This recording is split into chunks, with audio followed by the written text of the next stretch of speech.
Human mechanic fixed a wounded dragon's wing.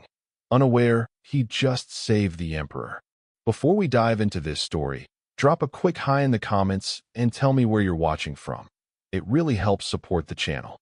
The repair bay of Outpost 42 was dimly lit, save for the bright work lights that illuminated Derek Vaughn's weathered hands as they deftly maneuvered through the intricate machinery of a malfunctioning atmospheric regulator. Located on the farthest edge of human-controlled space, this remote station was where careers came to die, or where people like Derek came to escape their past. Almost got it, Derek muttered to himself, adjusting his protective goggles as he carefully removed a corroded power coupling.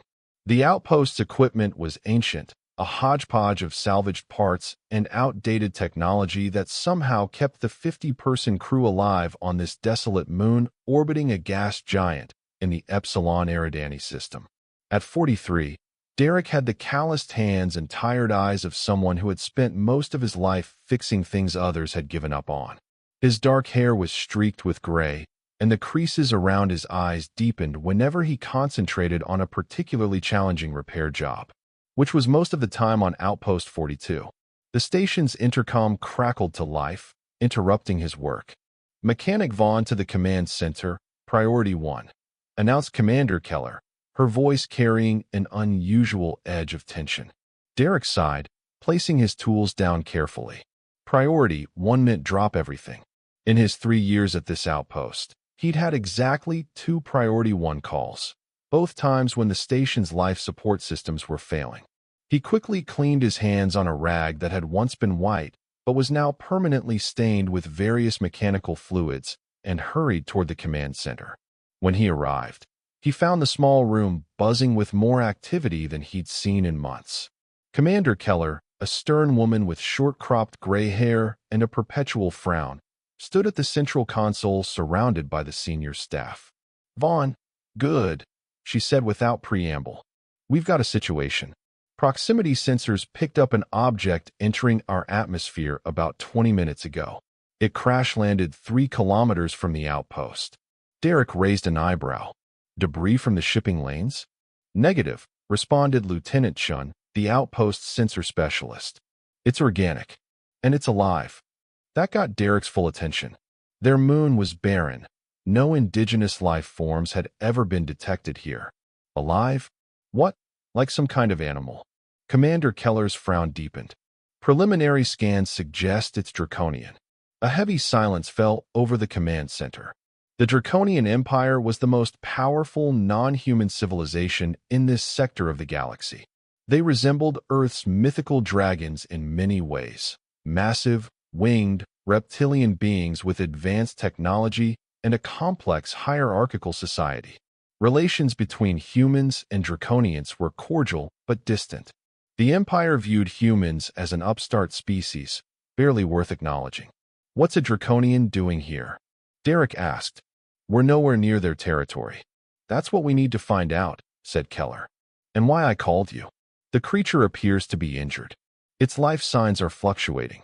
And since you're the closest thing we have to a medical specialist—" "Whoa," Derek interrupted, holding up his hands. "I fix machines, not aliens. Especially not Draconians." Commander Keller fixed him with a steely gaze. "You were a combat medic before you were a mechanic, Vaughn. It's in your file." Derek felt a chill run down his spine. He tried very hard to leave that part of his past behind. That was a long time ago. "Well, today it becomes relevant again," Keller said firmly.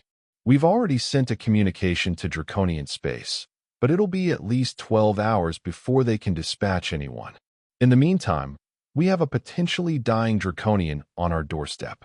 Helping it could improve diplomatic relations. Letting it die could create an interstellar incident."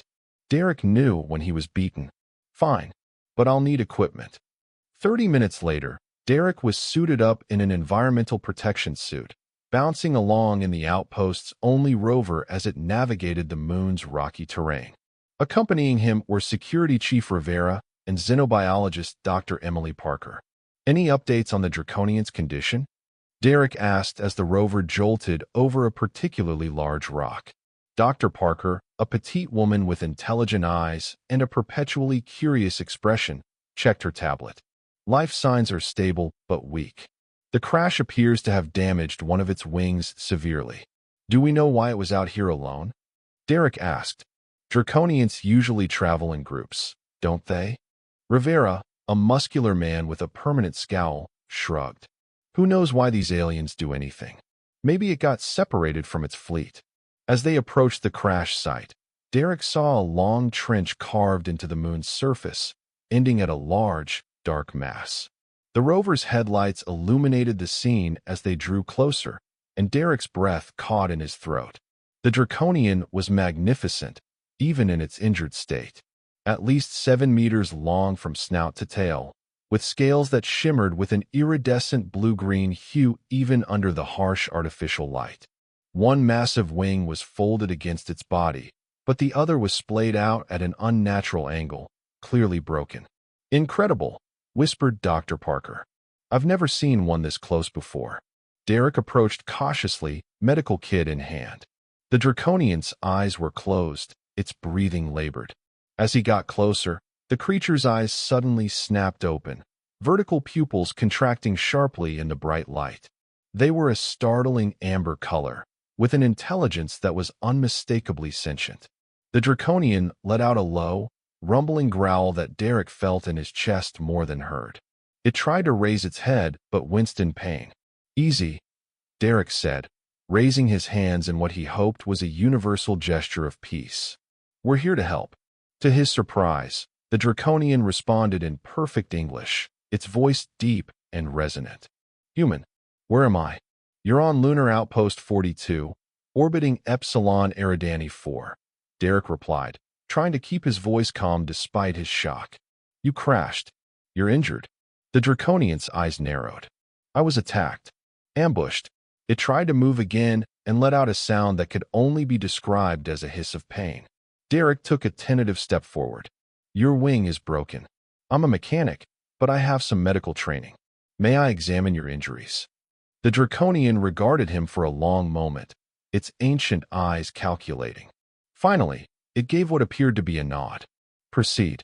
But know that if you intend harm, even in my weakened state, I am capable of reducing you and your companions to ash. Noted, Derek said dryly. I'm just going to try to help with the pain first, then see what we can do about that wing.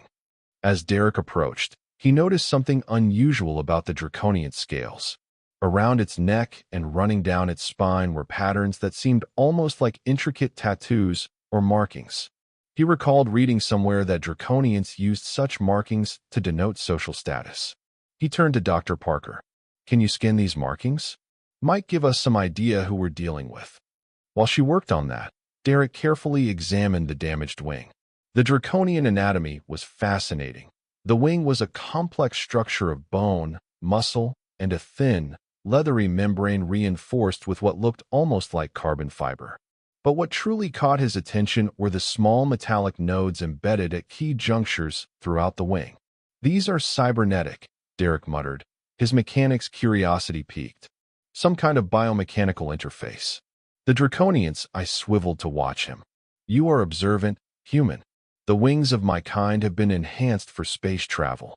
The technology allows us to generate protective fields and navigate the void between stars. Derek whistled low. That's incredible engineering. The integration with your biological systems must be seamless.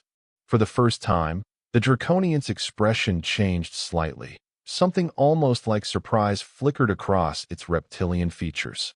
You understand such concepts? I'm a mechanic, Derek shrugged. Understanding how things work is my job. Dr. Parker suddenly gasped, drawing their attention. She was staring at her scanner with wide eyes. Derek, she said quietly. According to the database, these markings indicate this Draconian is part of the Imperial bloodline. Rivera immediately tensed, his hand moving to his sidearm. Are you saying we've got Draconian royalty here? The Draconian's eyes narrowed dangerously at the security chief's movement. I would advise against drawing your weapon, human. It would be the last mistake you ever make. Derek quickly raised his hands in a placating gesture. No one's drawing weapons. We're here to help, remember? He turned to the Draconian. I need to stabilize your wing before we move you. The broken sections need to be realigned and immobilized. It's going to hurt. The Draconian's expression remained impassive. Pain is merely information. Proceed. Derek worked methodically, drawing on his old combat medic training. The Draconian's anatomy was alien, but the principles of setting a break weren't so different. What was challenging was integrating his repair of the cybernetic components with the biological healing. These nodes, Derek said, pointing to the metallic implants. They're damaged, but I think I can reroute the energy flow to bypass the broken sections. It won't be perfect, but it should prevent further damage to your neural connections. The Draconian watched him with increasing interest. You understand the integration of biological and mechanical systems? Derek shrugged again. I've worked on prosthetics before. The principle isn't that different, just more advanced. He carefully manipulated a small tool to adjust one of the nodes. These remind me of the power distribution nodes in our atmospheric regulators, just miniaturized and a hell of a lot more sophisticated. Over the next 2 hours, Derek worked steadily, his hands moving with precision born from years of delicate repairs.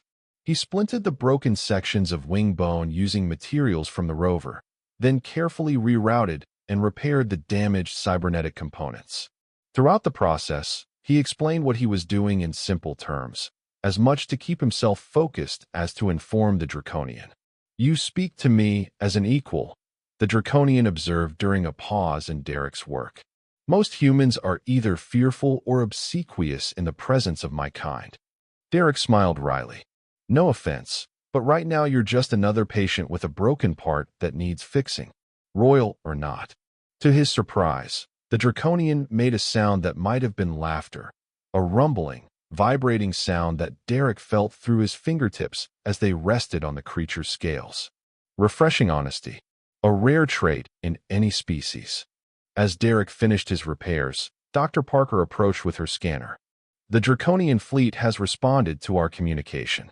They're sending a ship, but it won't arrive for another 10 hours. The Draconian's eyes narrowed. 10 hours is unacceptable. I must return immediately.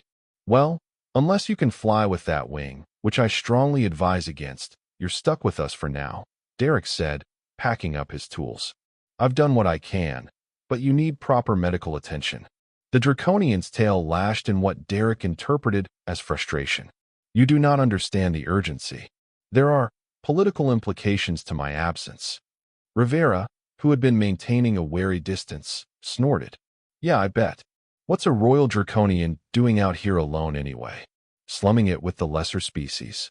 Derek shot him a warning glance, but the damage was done. The Draconian's entire demeanor changed, its body tensing and a low growl emanating from deep within its chest. I was on a diplomatic mission, it said coldly. One that did not go as planned. Dr. Parker stepped forward, her scientific curiosity overcoming her caution. Were you attacked because of your royal status? The Draconian was silent for a long moment. Perhaps, or perhaps because of the changes I seek to implement within the Empire. Before they could question further, the Draconian attempted to rise. Derek quickly moved to its side. Whoa, take it easy. I just patched you up, but those repairs won't hold if you start moving around too much. The Draconian settled back down, though Derek sensed it was more from pain than acquiescence. Human mechanic, what is your designation? Derek Vaughn. Derek Vaughn. The Draconian repeated, its pronunciation giving the simple name an almost musical quality. You have shown skill and respect where others might have shown fear or prejudice. This will be remembered. Something in the way it said those words sent a chill down Derek's spine. Before he could respond, their conversation was interrupted by an urgent call from the outpost. Rivera, come in, Commander Keller's voice crackled through the security chief's comms unit. We've detected multiple ships entering the system. They're not broadcasting identification. Rivera's expression darkened. Pirates. Negative. Configuration suggests military vessels, but they're not Draconian or human. The Draconian's reaction was immediate and alarming. Its spine stood erect, and its pupils contracted to thin slits. Zerovian hunters. They have tracked me here. Zerovian. Dr. Parker's face paled. The separatist faction? Derek had heard rumors about the Zerovians, a splinter group that had broken away from the Draconian Empire generations ago, supposedly because they opposed any cooperation with other species, especially humans. They were said to be fanatical and brutal. We need to get back to the outpost, Rivera said, already moving toward the rover. Commander, how long before they arrive? 30 minutes, maybe less. The Draconian's eyes fixed on Derek. Human, your outpost cannot withstand a Zerovian attack. They will destroy it, and everyone inside to reach me. Then we don't go back to the outpost, Derek said decisively. At least not all of us. He turned to Rivera and Dr. Parker. You two head back. Tell Keller to begin evacuation procedures. Get everyone to the emergency shuttles. What about you? Dr. Parker asked. Derek looked at the Draconian. I'll stay with our guest. Help him hide until his people arrive. Rivera scowled. That's suicide, Vaughn. Maybe, but it's better than leading the Zerovians straight to 50 innocent people. Derek's expression hardened. Go. That's an order. After a moment of tense silence, Rivera nodded grudgingly. You've got 12 hours of oxygen in that suit. Try to stay alive that long. He and Dr. Parker climbed into the rover and, with a last look back, drove toward the outpost. Derek turned to the Draconian. We need to move. Can you walk? The massive creature struggled to its feet, keeping its damaged wing tucked close to its body. I can manage. But where do you propose we hide? This moon offers little cover. Derek pointed to a ridge of rocky formations in the distance. There's a network of caves about 1 kilometer from here. The mineral content in the rocks should help mask your life signs from their scanners. The Draconian regarded him with those ancient amber eyes. You would risk your life to protect a being you know nothing about. Derek shrugged. I know you didn't ask to crash here. I know those Zerovians want to kill you. That's enough for now. They began their slow journey toward the caves, the Draconian moving with surprising grace despite its injury. As they walked, Derek found himself asking the question that had been nagging at him. So, exactly how royal are you? Like, distant cousin to the throne, or? The Draconian was silent for several steps before responding. I am Thraxer, Emperor of the Seven Systems, ruler of the Draconian Empire, keeper of the eternal flame. There was no pride in the statement, just simple fact. Derek nearly tripped over his own feet. You're the Emperor? The Emperor, indeed. Derek ran a hand over his face, the reality of his situation sinking in. Great. Just great. I've got the most important Draconian in the galaxy limping next to me, and a bunch of fanatical separatists trying to kill us both. Thraxer made that rumbling sound again, definitely laughter. You humans have a refreshing way of simplifying complex situations. It's a gift, Derek muttered as they continued their trek toward what he hoped would be sanctuary. The caves loomed ahead, dark openings in the rock face like the maw of some great beast. As they drew closer, Derek could see that his memory had served him correctly. The cave system was extensive, with multiple entrances and narrow passages. These will provide adequate concealment, Thraxer observed as they entered the largest opening. The temperature dropped noticeably as they moved deeper into the cave, and Derek switched on his suit lights to illuminate their path. How's the wing holding up? He asked, noticing that the Emperor's movements were becoming increasingly labored. Your repairs are functional, if inelegant, Thraxer replied. However, the strain of movement has aggravated the injury. Derek nodded. We'll rest once we're deep enough inside. He checked his oxygen levels, still plenty left, but he'd need to be careful with his exertion. They continued in silence for several minutes, navigating the twisting passages until they reached a large chamber with a high ceiling. Crystals embedded in the walls caught Derek's light and reflected it, creating an ethereal glow throughout the space. This should work, Derek said, setting down his pack. Those crystals contain high concentrations of thorium. Should play havoc with their scanners. Thraxer lowered himself carefully to the ground, arranging his massive body so that his injured wing was protected. Your knowledge of this terrain may have saved both our lives, Derek Vaughn. Derek busied himself with checking his equipment, uncomfortable with the Emperor's gratitude. Just trying to stay alive.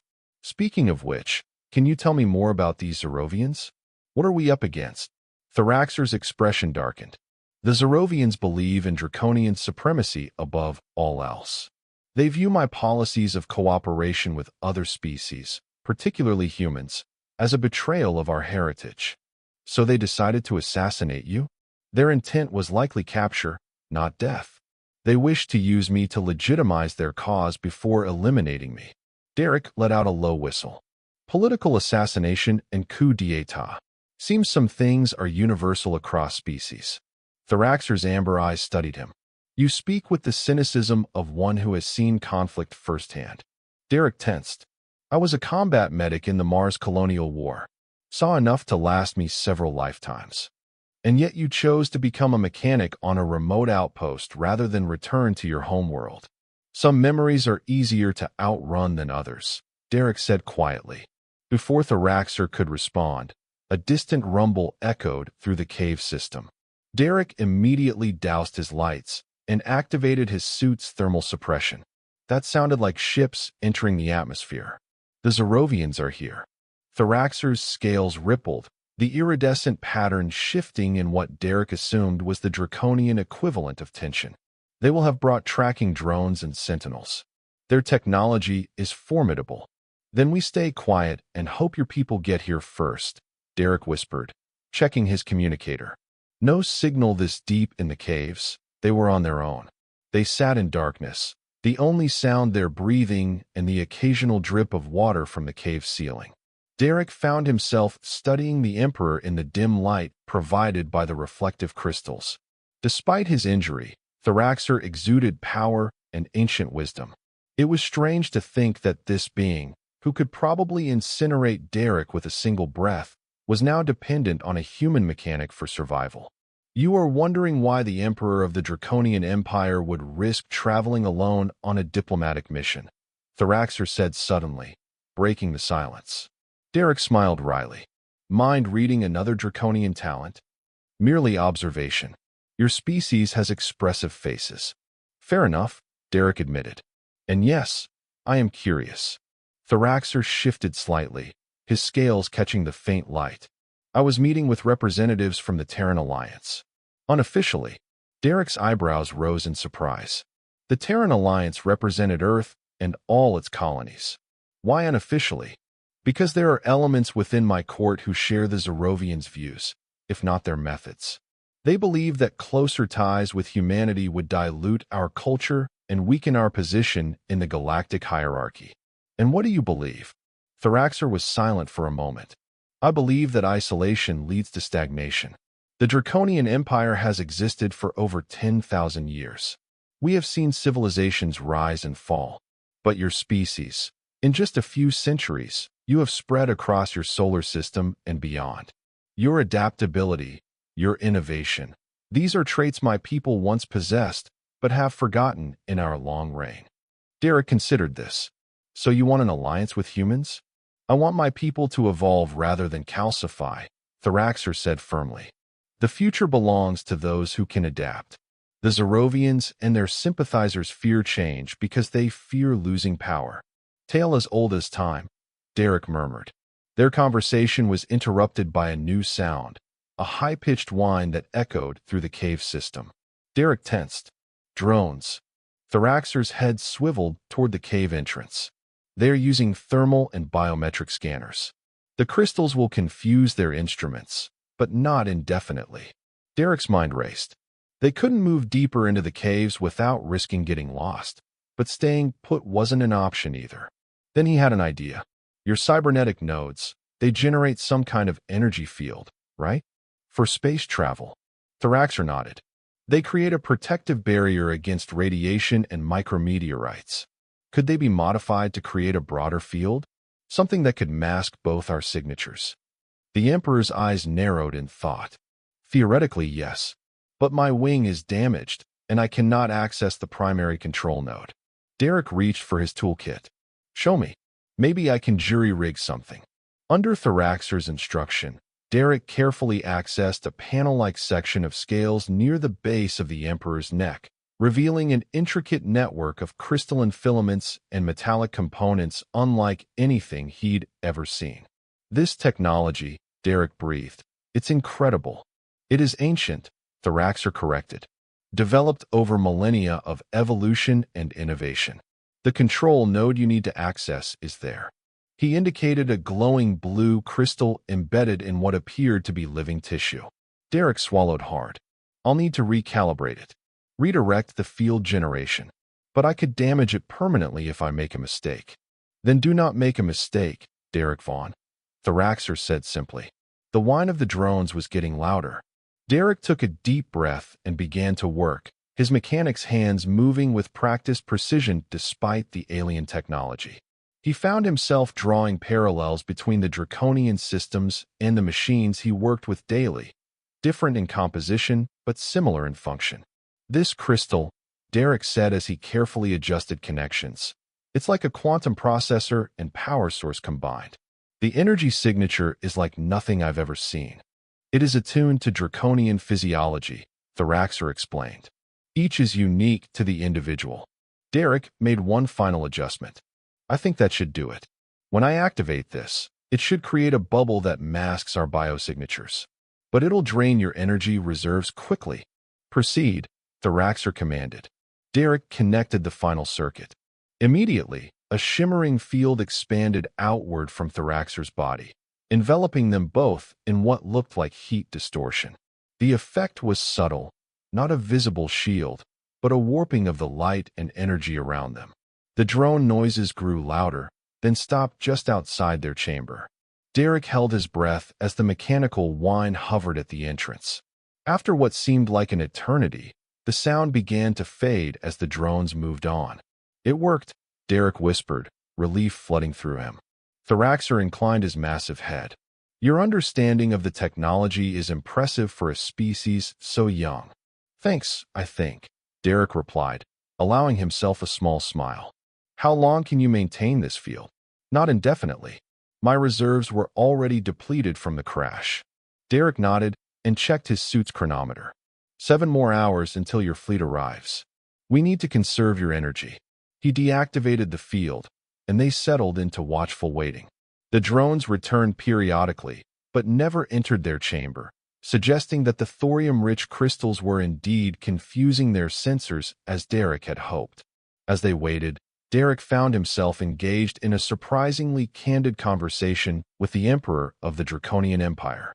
They discussed everything from the fundamental differences in their respective technologies to philosophical questions about the nature of progress.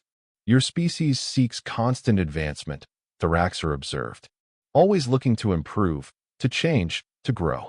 It is both your greatest strength and your most significant vulnerability. And Draconians? Derek asked. We value stability, tradition, the wisdom of ages. But there is danger in looking only to the past. One can become trapped there. Derek nodded thoughtfully. Balance is key, I suppose. Respecting tradition while embracing innovation. Precisely, Thoraxer rumbled approvingly. This is the vision I have been attempting to implement within the Empire, a vision the Zerovians and their allies vehemently oppose. Their philosophical discussion was abruptly cut short by a new sound. Heavy footsteps echoing through the cave system. They've sent ground troops, Derek whispered, immediately dousing his lights again. Thoraxer's scales rippled with tension. Activate the field again. Derek quickly re-engaged the modified shield as the footsteps grew closer. Unlike the drones, these were clearly bipedal beings, Zerovian soldiers armed and searching methodically. A beam of light swept across the chamber entrance, illuminating the crystal-studded walls. Derek and Thoraxer remained perfectly still as two figures paused at the threshold. Through the distortion of the field, Derek could make out that they were Draconians, but smaller than Thoraxer, with darker scales and elaborate armor. They spoke in their native tongue, a series of clicks, hisses, and rumbling sounds that Derek couldn't understand. After what seemed like an eternity, they moved on, continuing deeper into the cave system. Derek let out a breath he hadn't realized he was holding. That was close. Thoraxer's expression was grim. They will realize soon that their search pattern is inefficient. They will begin a more thorough examination of each chamber. Then we need to move, Derek said decisively. There's a secondary tunnel system that connects to these caves. If we can reach it, we might be able to circle back to the surface at a different point.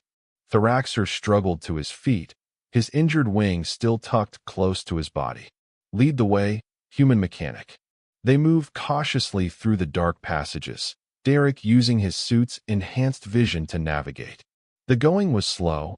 Thoraxer's massive form was not built for the narrow tunnels, and his injury made progress painful. After nearly an hour of careful movement, they reached a junction where the tunnel widened into another large chamber. Derek's suit sensors indicated that they were now moving upward toward the surface.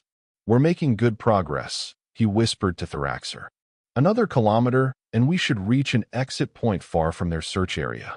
The Emperor nodded, but Derek could see that the continuous movement was taking its toll. Thoraxer's breathing had become labored, and there was a slight tremor in his limbs. "Let's rest for a few minutes," Derek suggested, helping the Emperor lower himself to the cave floor. Thoraxer did not object, which told Derek more than words how exhausted the Draconian truly was.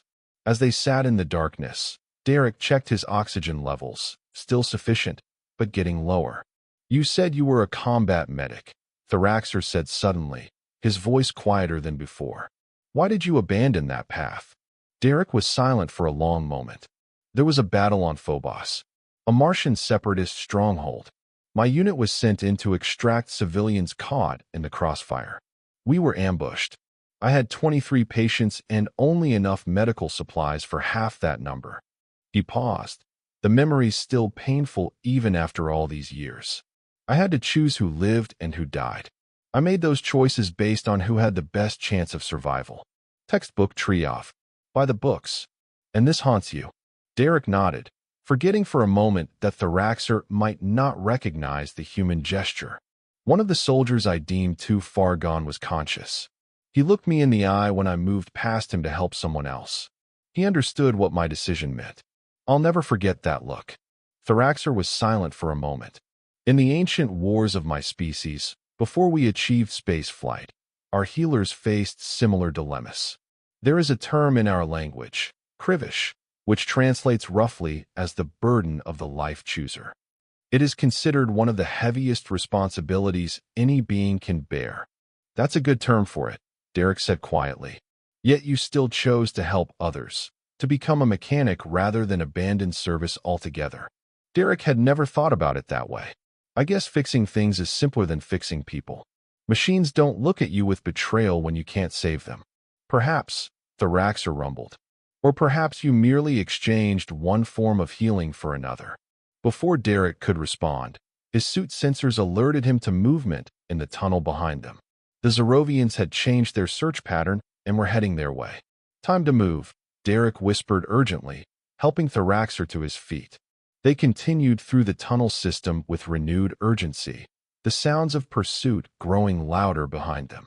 Derek's mind raced as he tried to recall the cave layout from his previous explorations of the moon's surface. "There should be an exit just ahead," he said as they rounded a bend in the passage. But instead of the expected opening, they found a massive pile of rubble blocking their path. "A cave-in. Damn it," Derek muttered. "This wasn't here before. Must have been triggered by the vibrations from the ship landings."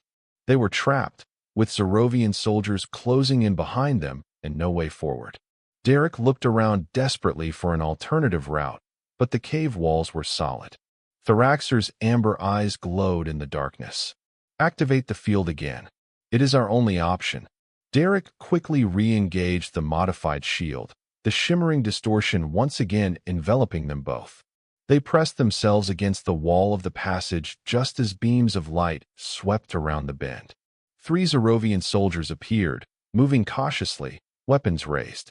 They wore sleek armor that accentuated their reptilian features, and their scales were a deeper, almost black color compared to Thoraxer's iridescent blue-green. They spoke to each other in their native tongue, clearly frustrated by the blocked passage. One of them used a device to scan the area, sweeping it back and forth across the rubble and along the walls, directly over where Derek and Thraxer stood frozen. The scanner beeped, and the soldier frowned, adjusting its settings before scanning again. It passed over them once more, and this time the device emitted a shrill alarm. "They've detected us," Derek whispered. The soldiers immediately raised their weapons, pointing them directly at the seemingly empty space where Derek and Thraxer stood. One barked what was clearly an order. Thraxer straightened to his full height, the shield dropping as he faced his would-be captors. "I am Thraxer, Emperor of the Seven Systems. Lower your weapons." The Zerovians hesitated, clearly surprised to have found their quarry. Then the leader stepped forward, removing his helmet to reveal a face marked with ritualistic scars. "The false emperor who would dilute our bloodlines by allying with human vermin." He spat in accented English, clearly for Derek's benefit. "The true emperor who would ensure our civilization's continued evolution rather than its stagnation," Thraxer countered. "Stand down, Vexer. This path leads only to your destruction." The scarred Zerovian, Vexer, laughed harshly. "You are injured and cornered. The human cannot save you. Once we deliver you to our leadership, the true renaissance of Draconian might will begin." Derek assessed their situation rapidly. 3 armed Zerovians blocking their only exit, Thraxer injured and weakened, and his own oxygen supply continuing to deplete. Not great odds.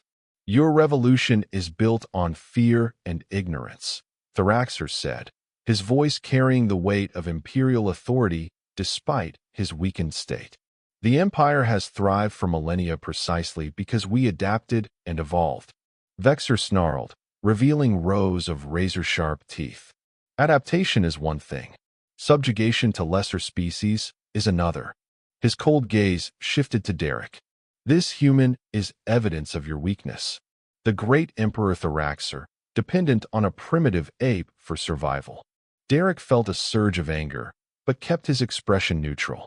Getting emotional wouldn't help them escape this situation.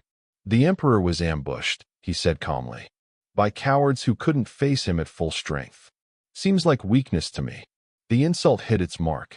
Vexer's scales bristled, and he took a menacing step forward. "You dare speak to me, human?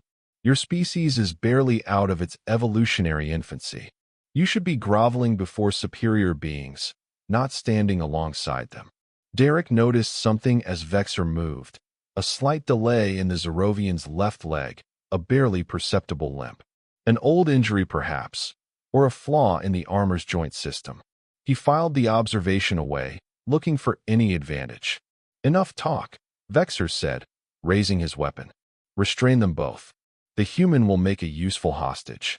As the Zerovians moved forward, Derek whispered to Thraxer, "On my signal, activate your shield at full power, just for a second." Thraxer gave an almost imperceptible nod. The Zerovians were just 3 steps away when Derek shouted, "Now!" Thraxer activated the modified shield at maximum intensity. Instead of the subtle distortion field they had been using, a blinding pulse of energy exploded outward. The Zerovians staggered back, momentarily blinded, their weapons wavering. Derek seized the opportunity. He lunged forward, targeting Vexer's weak left leg. The Zerovian went down hard, his weapon clattering across the cave floor. Derek scooped it up and fired at the ceiling above the other 2 soldiers. The energy blast struck the unstable rock, sending a cascade of debris down on the Zerovians. "Come on," Derek shouted, grabbing Thraxer's foreleg and pulling him toward the now partially cleared passageway. They squeezed through the narrow opening created by the cave-in, the sounds of angry Zerovians fading behind them. "That was unexpectedly effective," Thraxer commented as they moved as quickly as his injury would allow. "Combat medics learn to improvise," Derek replied, checking the alien weapon he'd acquired. "This thing got a stun setting?" Thraxer glanced at it. "The lower nodule. Press twice." Derek adjusted the weapon as they continued through the twisting passages. His suit's navigation system indicated they were approaching another exit point, but he could also hear the sounds of pursuit resuming behind them. The Zerovians had recovered quickly. "Your people," Derek panted as they climbed a steep incline. How much longer until they arrive?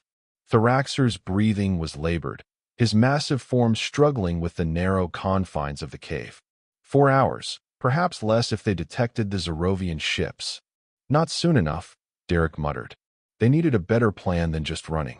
They emerged from the cave system onto the moon's surface at a point nearly 5 kilometers from the original crash site. The barren landscape offered little cover, but Derek could see a ridge of higher rocks about a kilometer away. There, he pointed. If we can reach those formations, we might be able to hold out until your reinforcements arrive. Thraxer nodded, but Derek could see the Emperor was fading. The energy expenditure from the shield pulse had drained his already depleted reserves, and the continuous movement had aggravated his wing injury. Fresh, iridescent fluid, draconian blood, seeped from between the splints Derek had applied. You need to rest, Derek said, concern evident in his voice. There is no time, Thraxer replied grimly. The Zerovians will be emerging from the caves momentarily. As if on cue, Derek's suit sensors detected movement at the cave entrance behind them. Too late. They're here. They increased their pace toward the ridge, but Thraxer was moving slower by the minute. Derek knew they wouldn't make it before the Zerovians caught up. They needed a diversion. An idea struck him. Risky, but possibly their only option. Your Imperial Highness, Derek said, the formal address feeling strange on his tongue. How much control do you have over those cybernetic nodes? Thraxer's amber eyes focused on him. What are you thinking, human? Could you create a focused electromagnetic pulse?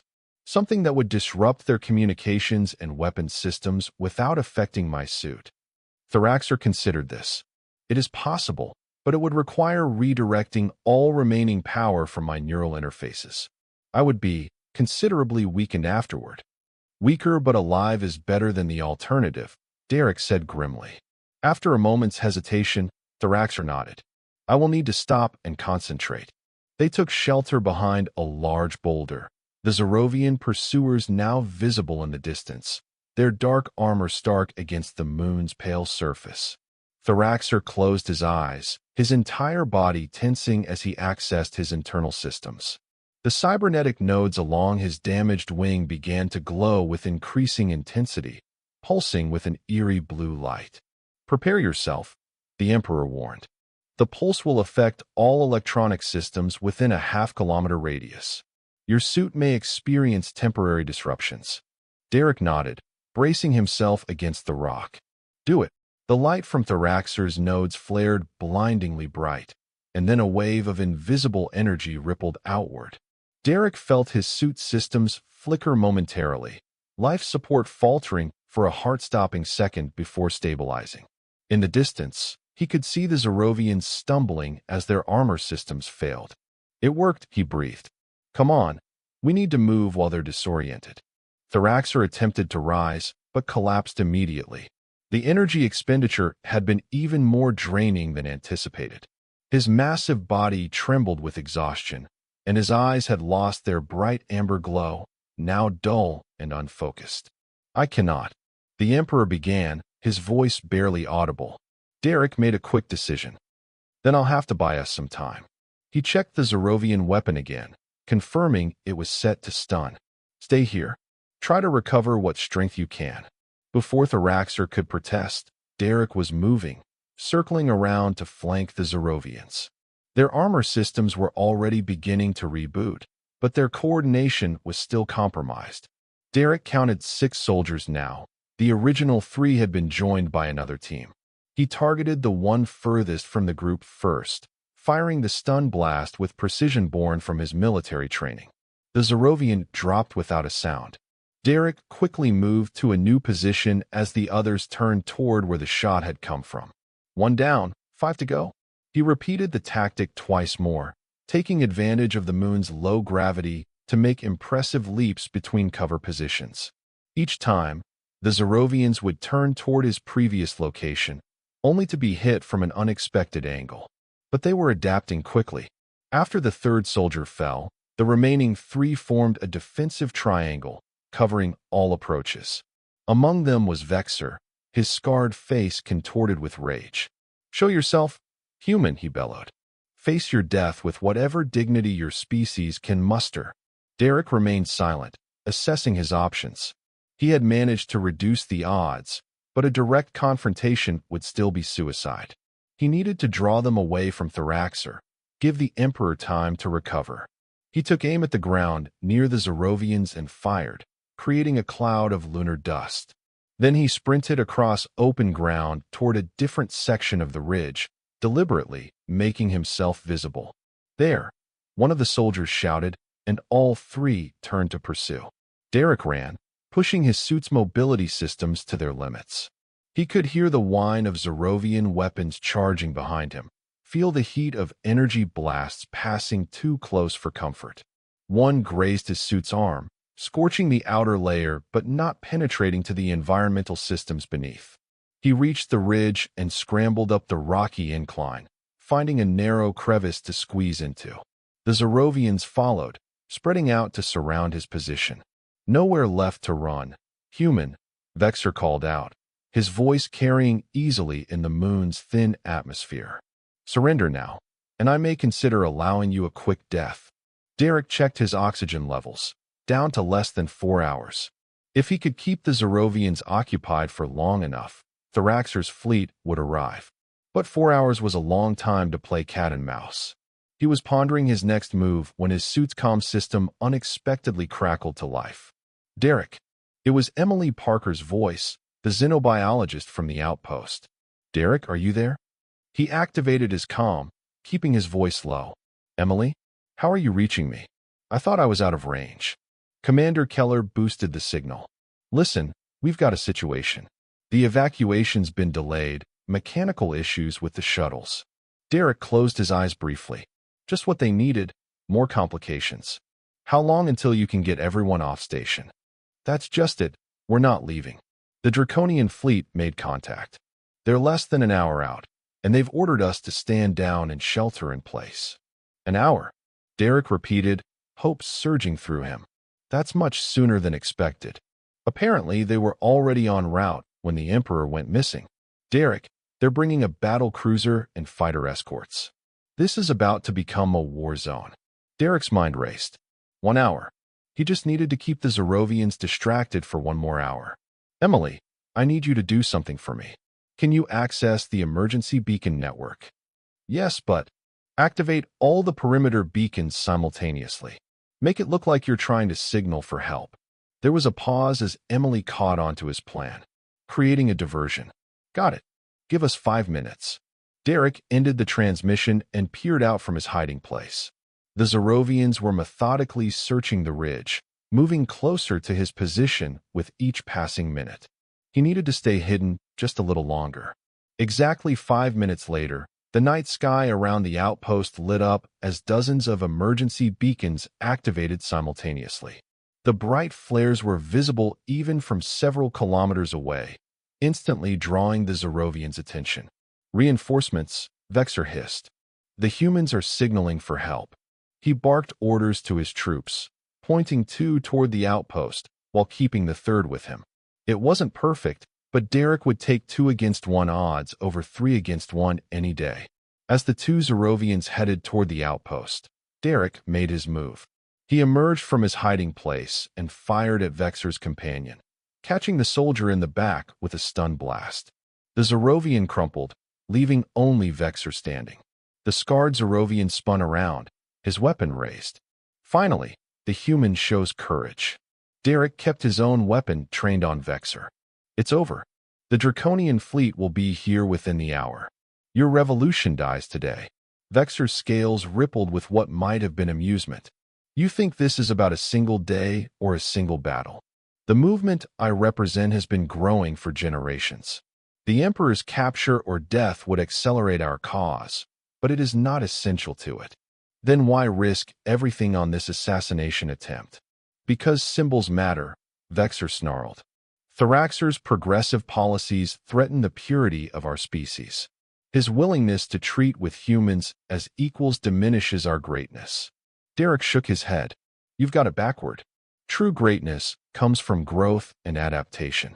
Isolation leads to stagnation. Pretty words from a primitive species, Vexer spat. What could humans possibly offer the Draconian Empire except dilution of our superior culture? A fresh perspective came a rumbling voice from behind Vexor. The vigor of youth. The hunger to improve rather than simply maintain. Vexor whirled to find Thraxor standing there, still weakened but upright, his amber eyes glowing with renewed intensity. The Emperor continued, I have watched humanity spread across their solar system in a mere few centuries, overcoming obstacles through innovation rather than brute force. They question, they explore, they adapt. These are qualities our empire once valued above all others, before we became complacent in our power. Vexor raised his weapon toward Thraxor. Treasonous philosophy. The council will. He never finished the sentence. Derek fired, the stun blast striking Vexor squarely in the chest. The Zerovian leader collapsed, his weapon discharging harmlessly into the lunar soil. Derek approached cautiously, kicking Vexor's weapon away before checking that he was truly incapacitated. That's enough revolution for one day, I think. Thraxor moved to Derek's side, his massive form casting a shadow in the dim lunar light. You fought well, Derek Vaughn. Few beings of any species would have shown such courage against draconian warriors. Derek shrugged, suddenly aware of how exhausted he was. Just trying to keep us both alive. Nevertheless, you have earned the gratitude of the Emperor of the Seven Systems. This is not a trivial thing. Before Derek could respond, the horizon lit up with multiple atmospheric entries, ships breaking through the thin lunar atmosphere with controlled precision. Unlike the Zerovian vessels, these were elegant, their hulls gleaming with the same iridescent quality as Thraxor's scales. Your ride's here, Derek said, relief evident in his voice. Thraxor's gaze remained fixed on Derek. Our association need not end here. Human, what do you mean? Your skills as both a mechanic and a strategist are impressive. Your understanding of draconian technology, while incomplete, shows remarkable intuition. Such talents would be valued in the imperial court. Derek blinked in surprise. Are you offering me a job? I am offering you purpose, Thraxor corrected. A chance to contribute to something greater than a remote outpost on the edge of human space. To be part of the bridge between our species. Derek was silent, considering. For 3 years, he had hidden at Outpost 42, running from his past, and avoiding any responsibility that might force him to make life-or-death decisions again. And yet here, when faced with exactly such choices, he had acted decisively and effectively. The draconian ships landed nearby, their engines kicking up clouds of lunar dust. Armored draconian soldiers emerged, moving with military precision as they secured the area and approached their emperor with evident relief. I need to make sure my people at the outpost are safe first, Derek said. And those Zerovians you sent to investigate the beacons are still out there. Thraxor nodded. They will be dealt with. As for your outpost colleagues, they are already being evacuated to safety. Commander Keller has been in communication with my fleet admiral. One of the newly arrived Draconians approached, bowing deeply to Thraxor before speaking in their native tongue. The Emperor responded with what sounded like orders, gesturing toward the unconscious Vexor and then to the ridge where the other stunned Zerovians lay. My guards will secure the prisoners, Thraxor explained to Derek.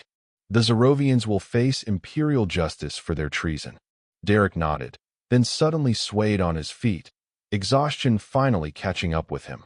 One of the Draconian soldiers moved to support him, surprisingly gentle for a creature 3 times his size. You require rest and medical attention, Thraxor observed. My ship has facilities that can accommodate human physiology. Sounds good, Derek admitted. But I still haven't given you an answer about your offer. Thraxor's mouth curved in what Derek had come to recognize as the draconian equivalent of a smile. There is time for such decisions. For now, let us leave this desolate place. The Imperial Guards formed a protective formation around them as they walked toward the largest of the landed ships. Its hull opened, revealing an interior that gleamed with the same advanced technology Derek had glimpsed in Thraxor's cybernetic implants. As they boarded, Derek found himself wondering what the Imperial court would be like, what kinds of machines and technology he might encounter there. The prospect was both exciting and intimidating. But then, he reflected, so were most worthwhile endeavors. Once aboard, Derek was escorted to a medical bay unlike any he had ever seen. The equipment was clearly designed for draconian physiology, but the attending physician, a smaller draconian with paler scales and delicate movements, quickly adapted it for human use. "The Emperor has ordered that you receive our finest care," the physician explained in perfect English as Derek was helped onto an examination platform. "You have done our empire a great service today." "Just did what needed doing," Derek replied, wincing as the physician removed his environmental suit to examine a burn on his arm where the energy weapon had grazed him. "Such modesty," the draconian commented. "The Emperor mentioned this trait of yours." As the physician worked, applying what looked like liquid crystal to Derek's wound, Derek found his gaze drawn to a viewport. Through it, he could see the moon's surface falling away as the ship ascended. Outpost 42, his home for 3 years, reduced to a tiny speck on a desolate landscape. There was a surprising lack of regret in that view. After his treatment, Derek was provided with clean clothing, clearly draconian in origin but modified for human proportions, and shown to comfortable quarters. He slept deeply for the first time in what felt like years, untroubled by the nightmares that had plagued him since Phobos. He was awakened by a chime, followed by the voice of a draconian attendant informing him that the Emperor requested his presence in the ship's command center. When Derek arrived, he found Thraxer standing before a massive view screen that showed the gas giant around which the moon orbited. The Emperor's injured wing had been properly treated, now encased in what appeared to be a living metal that shifted and adjusted with his movements.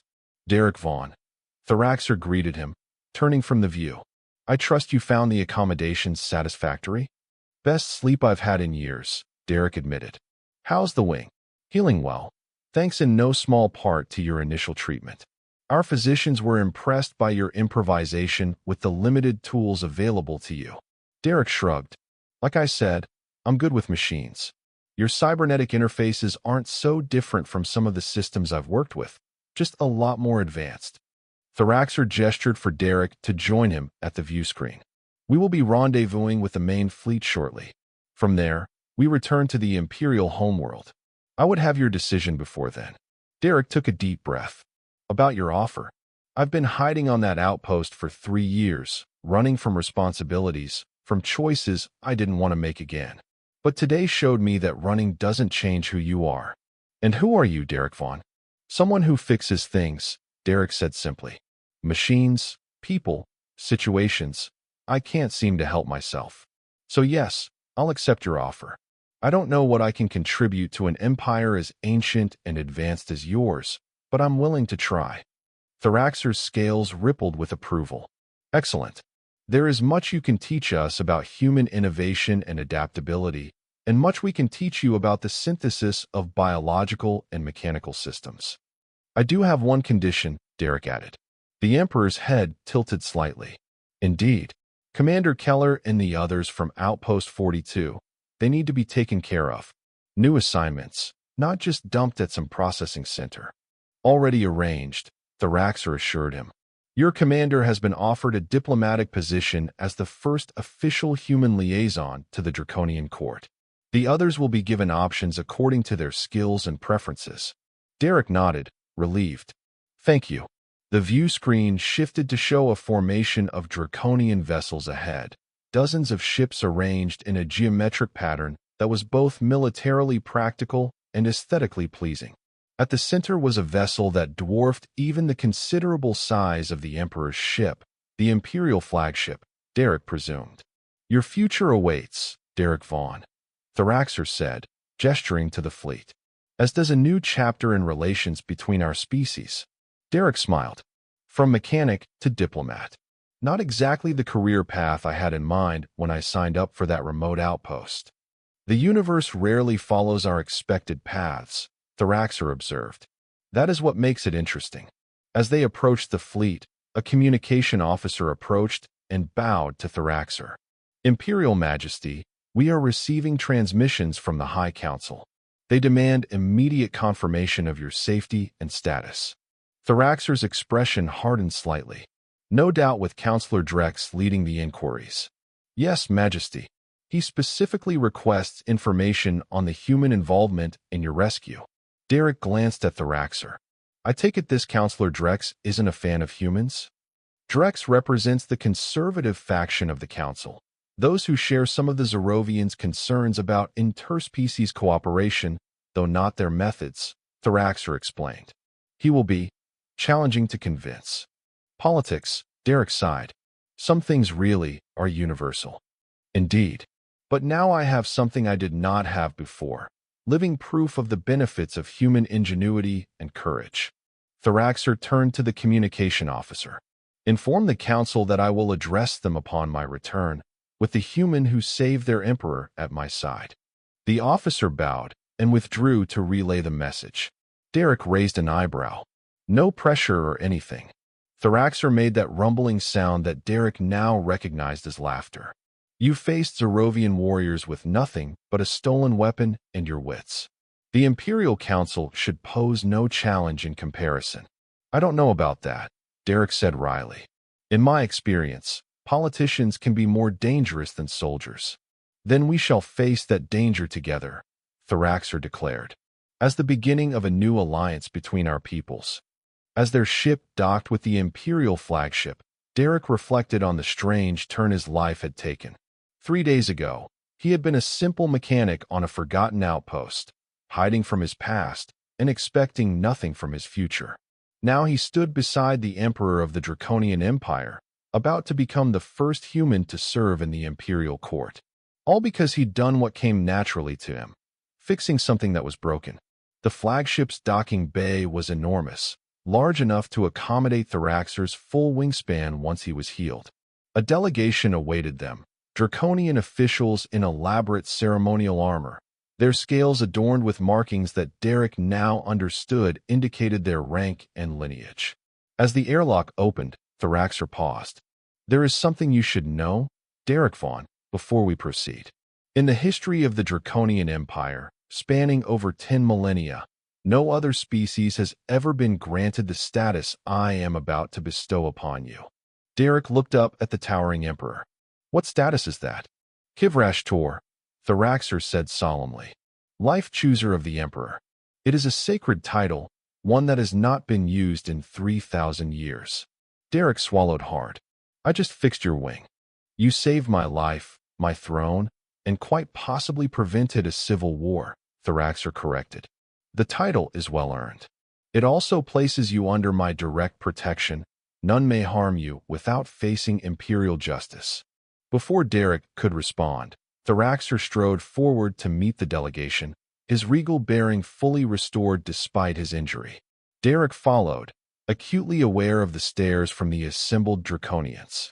One official stepped forward, taller than the others, with obsidian scales and elaborate gold markings. Imperial Majesty, we rejoice at your safe return. His gaze shifted to Derek, eyes narrowing. And this is the human? This is Derek Vaughn. Thraxer corrected, a subtle but important distinction. Kivrash Tor to the Emperor, an honored guest of the Imperial Court. A murmur rippled through the delegation at the title. The obsidian-scaled official, Counselor Drex, Derek presumed, looked as though he had swallowed something unpleasant. Kivrash Tor, Drex repeated, his tone carefully controlled. Majesty, surely such an ancient and sacred title is mine to bestow as I see fit, Thraxer interrupted, his voice carrying the full weight of imperial authority. Or do you question the Emperor's judgment, Counselor? Drex immediately bowed his head. Never, Imperial Majesty. I merely express surprise at such unprecedented honor for one so new to our customs. Then you will have opportunity to become better acquainted with both Derek Vaughn and human customs, Thraxer declared. As I intend to formalize an alliance with the Terran leadership once we return to the homeworld. This announcement caused an even greater stir among the delegation. Derek could see various reactions, shock, dismay, curiosity, and even some signs of approval from the younger officials. Drex composed himself quickly. The council will, of course, want to discuss the details of such an alliance. There are protocols, traditions, all of which can be adapted, as the Empire has always adapted to thrive, Thraxer said firmly. But those discussions are for another time. For now, we celebrate our victory over those who would divide us through fear and ignorance. The delegation parted as Thraxer moved forward, Derek at his side. As they proceeded through the flagship's massive corridors, Derek leaned slightly toward the Emperor. You know this alliance won't be easy, he said quietly. There will be resistance on both sides. Humans can be just as stubborn and fearful as Draconians. Of course, Thraxer agreed. Meaningful change never comes easily, but it begins with individuals willing to see beyond their preconceptions. Individuals like you, Derek Vaughn, who looked at a wounded Draconian and saw not an alien monster, but a patient in need of help. Derek smiled. Well, when you put it that way.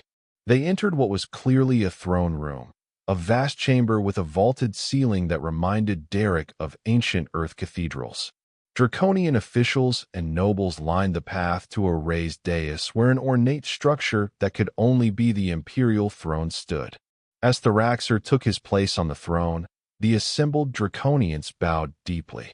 Derek, unsure of the protocol, began to bow as well, but Thraxer stopped him with a gesture. Kivrashtor does not bow, the Emperor informed him. You stand at the right hand of the throne. Derek took the indicated position, feeling the weight of hundreds of Draconian eyes upon him. It was intimidating, certainly, but also strangely fitting. A new chapter was beginning, not just for him, but for human-Draconian relations. Let it be known throughout the 7 systems, Thraxer proclaimed, his voice echoing in the vast chamber, that the human Derek Vaughn is named Kivrashtor to the Emperor, honored advisor to the throne, and first ambassador of the human species to the Draconian Empire. The announcement was met with a moment of stunned silence, followed by the ritual response from the assembled court. The Emperor has spoken. So shall it be. Derek stood tall beside the throne, a simple mechanic who had found himself at the center of galactic politics through one act of compassion and skill. The future was uncertain, but for the first time in years, he faced that uncertainty without fear. He had fixed a wounded dragon's wing, unaware he was saving an emperor. Now he would help fix something even greater, the divide between 2 species destined to achieve more together than they ever could apart. As the formal ceremonies concluded and the court began to disperse, Thraxer turned to Derek with that now familiar reptilian smile. You seem pensive, Kivrashtor. Just thinking about how small choices can have enormous consequences, Derek replied. If Commander Keller hadn't known about my combat medic background, if you'd crashed a few kilometers farther away, if I'd decided to evacuate with the others. The universe unfolds as it must, Thraxer said philosophically. But I prefer to believe that beings of good character tend to make choices that align with the greater good, whether they realize it at the time or not. Derek nodded thoughtfully. I hope so, because we've got a lot of work ahead of us. Indeed we do, the Emperor agreed. But for now, rest. Tomorrow, we begin reshaping the future of our civilizations. As Derek was escorted to his new quarters in the Imperial residence section of the flagship, he found himself smiling. From a remote outpost at the edge of human space to the center of the Draconian Empire, all because he did what he did best, fixing what was broken. Sometimes, it seemed, the universe had a sense of humor, and sometimes it had a plan. 6 months later, Derek stood on the observation deck of the Draconian Imperial Palace, gazing out at the spectacular triple sunset of the Draconian homeworld. The massive gas giant around which the planet orbited filled half the sky, its swirling storms creating patterns of amber and gold that complemented the red-orange glow of the setting suns. Still not tired of the view? Came a familiar voice behind him. Derek turned to see Emily Parker, formerly xenobiologist of Outpost 42, now part of the growing human diplomatic contingent on the Draconian homeworld. I don't think I ever will be, he admitted. 3 suns, a gas giant that makes Jupiter look like a marble, and a city that makes our tallest skyscrapers look like Lego blocks. It's a lot to take in. Emily joined him at the viewport. The medical exchange program is officially approved. 20 draconian physicians will begin training at Terran Medical Academy next month, and 15 human doctors will join the Imperial Medical Corps for advanced study. Derek nodded approvingly. Thoraxer will be pleased. He's been pushing hard for practical exchanges, not just symbolic ones. How are the repairs on his wing progressing? Almost complete, Derek said with professional pride. The integration of human regenerative techniques with draconian cybernetics has been more successful than either side anticipated. The Emperor should have full flight capability within weeks. And Counselor Drex? Still giving you trouble? Derek chuckled. Daily. But I think he's starting to come around. Yesterday, he actually asked my opinion on modernizing their atmospheric processors. Didn't take my suggestion, but the fact that he asked at all is progress. And the Zerovians? The trials concluded last week. Vexer and the leadership will spend the rest of their lives in Imperial containment. The rank and file have been offered rehabilitation and reintegration. Some have accepted, others haven't. But the movement has lost momentum since Thoraxer's reforms have shown positive results. Emily nodded thoughtfully. It's amazing how much has changed in 6 months. A year ago, most humans thought of Draconians as distant, arrogant aliens who barely acknowledged our existence. And most Draconians thought of humans as primitive upstarts barely worth noticing, Derek added.